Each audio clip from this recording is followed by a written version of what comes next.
പറവൂർ നഗരസഭയുടെ വയോജന കേന്ദ്രത്തിൽ കഴിഞ്ഞ മാധവൻ എന്ന വൃദ്ധന്റെ 4,60,000 രൂപയാണ് നഗരസഭയിലെ ഹെൽത്ത് വിഭാഗത്തിലെ ജീവനക്കാരായിരുന്ന 2 പേർ ചേർന്ന് തട്ടിയെടുത്തത്.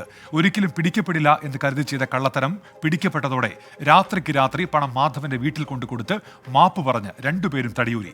സർക്കാർ ജീവനക്കാർ സർവീസ് ചട്ടലംഘനം നടത്തിയിട്ടും നടപടിയെടുക്കാതെ സംരക്ഷിക്കുന്ന പറവൂർ മുനിസിപ്പൽ സെക്രട്ടറി ഉൾപ്പെടെയുള്ളവർക്കെതിരെ വിജിലൻസ് കോടതിയിൽ പരാതി നൽകാൻ ഒരുങ്ങുകയാണ് കൗൺസിലർമാർ.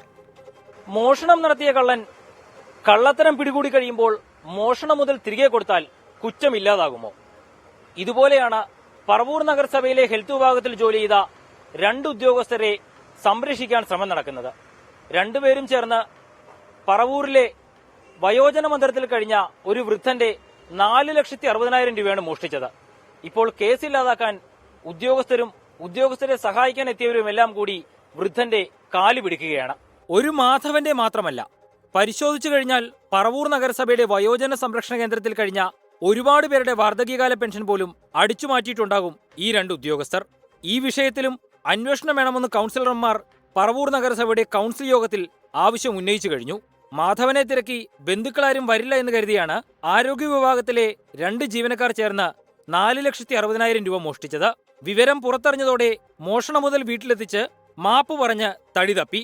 നിലവിൽ 2 ജീവനക്കാരും കൊച്ചി കോർപ്പറേഷനിലാണ് ജോലി ചെയ്യുന്നത്.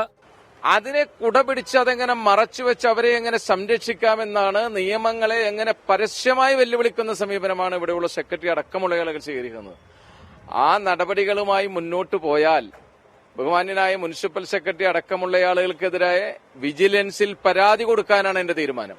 സർക്കാർ ജീവനക്കാരുടെ പെരുമാറ്റച്ചട്ടം ലംഘിച്ചതിന്, മോഷണം നടത്തിയതിന് 2 ജീവനക്കാരെയും സർവീസിൽ നിന്ന് സസ്പെൻഡ് ചെയ്യാൻ മുനിസിപ്പൽ സെക്രട്ടറിക്ക് അധികാരമുണ്ട്.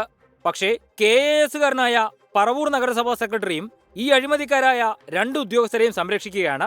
ഇതിലും പരാതി ഉയർന്നിട്ടുണ്ട്. നിലവിൽ പണം നഷ്ടമായ ആൾക്ക് നഷ്ടമായ പണം തിരികെ ലഭിച്ചതിനാൽ പരാതിയില്ല എന്ന് എഴുതി വാങ്ങി നടപടിയില്ലാതാക്കാനാണ് ശ്രമം നടക്കുന്നത്. അപ്പോഴും ഇരുവരും ചേർന്ന് നടത്തിയ ക്രമക്കേടുകൾ രേഖകളായി തന്നെ പറവൂർ നഗരസഭയിലുണ്ട്. എങ്ങനെ ഈ കള്ളത്തരങ്ങളെ വെള്ളപൂശുമെന്നതാണ് കണ്ടറിയേണ്ടത്.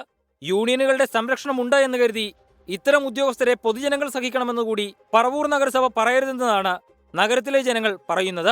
VS രാഹുലിനൊപ്പം S Shyamkumar, 24 Kochi. പൊതുജനം കഴുതയല്ല സാർ. അപ്പോൾ ആ കാര്യത്തിൽ ഒരു നടപടി നമ്മൾ പ്രതീക്ഷിക്കുന്നുണ്ട്. പൊതുജനം കഴുതയല്ല സാർ എന്ന പരിപാടിയുടെ ഇന്നത്തെ സമയം ഇവിടെ പൂർത്തിയാവുകയാണ്. ഇനി ന്യൂസ് സൂപ്പർഫാസ്റ്റാണ്. പ്രവിത ലക്ഷ്മി ചേരും. അതിനുശേഷം എൻകൗണ്ടറാണ്. വേണു ബാലകൃഷ്ണൻ എത്തും. നമസ്കാരം. ലോകത്തെവിടെയായാലും ഏത് സമയത്തും 24 വാർത്തകളും ഓഗ്മെന്റഡ് റിയാലിറ്റി പാക്കേജുകളും എക്സ്പ്ലെയിനറുകളും വിശദമായി കാണാൻ ഞങ്ങളുടെ YouTube ചാനൽ നിങ്ങൾക്ക് സബ്സ്ക്രൈബ് ചെയ്യാം.